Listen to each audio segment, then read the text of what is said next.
നമസ്തേ സജ്ജനങ്ങളെ, സനാതനി തോട്ട്സ് എന്ന എൻ്റെ ഈ യൂട്യൂബ് ചാനലിലേക്ക് ഏവർക്കും സ്വാഗതം. ഈ ചാനലിൽ ക്ഷേത്ര സംബന്ധമായ കാര്യങ്ങളും സനാതന ധർമ്മത്തെപ്പറ്റിയും ഉള്ള വിവരങ്ങളാണ് ചർച്ച ചെയ്യുന്നത്. ഇന്നു നാം ക്ഷേത്രങ്ങളെക്കുറിച്ചാണ് പറയുന്നത്. നമ്മൾ സനാതന ധർമ്മ വിശ്വാസികൾക്ക് സഹോദര മതങ്ങളെപ്പോലെ ആരാധനാലയങ്ങൾ നിർബന്ധമായും പോകേണ്ടതില്ല. വിശ്വസിക്കുന്നവർക്ക് മാത്രം വിശ്വസിക്കാം, പോകാം. അതിനാൽ തന്നെ ക്ഷേത്രം എന്നതും നമ്മുടെ സംസ്കാരം എന്നതും പുതിയ തലമുറയ്ക്ക് അന്യമാണ്. അതിനു കാരണം നമ്മുടെ ക്ഷേത്രസങ്കല്പം നമ്മുടെ വേദങ്ങളിലും ഉപനിഷത്തുക്കളിലും പറയുന്നത് എന്തിനു പറയുന്നു? വിദേശീയരായ ശാസ്ത്രജ്ഞരെ പറ്റി പറയുന്ന നമ്മുടെ തലമുറ ഭാരതത്തിലെ ശ്രേഷ്ഠരായ ശാസ്ത്രജ്ഞന്മാരെക്കുറിച്ച് മറന്നു പോകുന്നു. അതായത് ആര്യഭടൻ, കണാദ മഹർഷി, ഭാസ്കരാചാര്യർ, അഗസ്ത്യമുനി, പതഞ്ജലി മഹർഷി, ശ്രീനിവാസ രാമാനുജൻ, സംഗമഗ്രാമ മാധവൻ എന്നിവരെയൊന്നും നമ്മുടെ തലമുറയ്ക്ക് അറിയില്ല. അതിനാൽ തന്നെ ഭക്തിമാർഗത്തിനപ്പുറം സനാതനധർമ്മത്തിലെ ഓരോ കാര്യങ്ങളും അതിൻ്റെ ശാസ്ത്രീയതയും നമുക്ക് ഇനി വരുന്ന തലമുറയ്ക്ക് പറഞ്ഞു കൊടുക്കേണ്ടതുണ്ട്. അതിനാൽ നമുക്ക് ആദ്യം ക്ഷേത്രത്തിൽ പോകേണ്ടതിനെക്കുറിച്ചും ക്ഷേത്രത്തിൻ്റെ പ്രാധാന്യത്തിനെക്കുറിച്ചും പറയാം.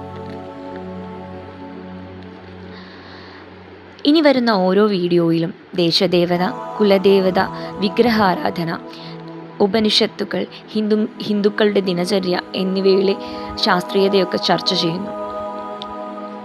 ക്ഷേത്രം എന്നാൽ നാശത്തിൽ നിന്നും മനുഷ്യനെ ത്രാണനം ചെയ്യുന്ന ഊർജ കേന്ദ്രങ്ങളാണ്. ഭഗവത്ഗീതയിൽ ഭഗവാൻ തന്നെ പറയുന്നുണ്ട്, ക്ഷേത്രം ശരീരമാണെന്ന്. അതായത് നമ്മുടെ ഉള്ളിൽ കുടികൊള്ളുന്ന അതേ ഊർജമാണ് ക്ഷേത്രത്തിലുമുള്ളത്. ആ ഊർജത്തിനെ ഒന്നുണർത്തുവാൻ വേണ്ടി, ആ ഒരു ചൈതന്യത്തെ വർദ്ധിപ്പിക്കുവാൻ വേണ്ടിയാണ് നമ്മൾ ക്ഷേത്ര സന്ദർശനം നടത്തുന്നത്. ക്ഷേത്രങ്ങളിൽ തന്നെ മഹാക്ഷേത്രങ്ങളുണ്ട്. സപരിവാര പ്രതിഷ്ഠ അഥവാ ദേവൻ, അനുചരന്മാർ, ദിക്പാലകർ എന്നിവ അടങ്ങുന്നത്.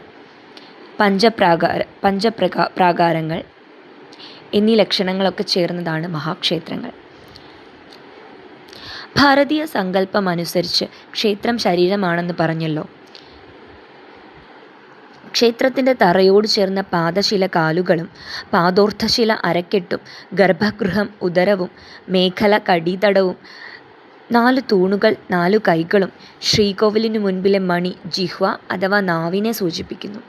ശ്രീകോവിൽ മുഖവും ശ്രീകോവിലിനുള്ളിലെ ദീപം പ്രാണനും, ഓവ് അപാനസ്ഥാനവും, മേൽക്കൂര ശിരസുമാണ്. താഴികക്കുടം കുടുമയായും, കൊടിമരം നട്ടലായും, കൊടിക്കൂറ കുണ്ടലിനി സ്ഥാനമായും സങ്കല്പിക്കുന്നു. മനുഷ്യ ശരീരത്തിലേതുപോലെ ക്ഷേത്ര ശരീരത്തിനും സപ്താവരണങ്ങളുണ്ട്.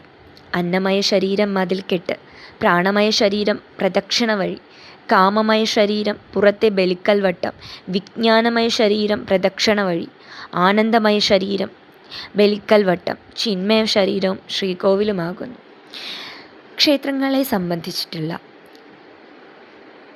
മറ്റു കാര്യങ്ങൾ ഇതിൻ്റെ അടുത്ത വീഡിയോയിൽ നമുക്ക് ചർച്ച ചെയ്യാവുന്നതാണ്.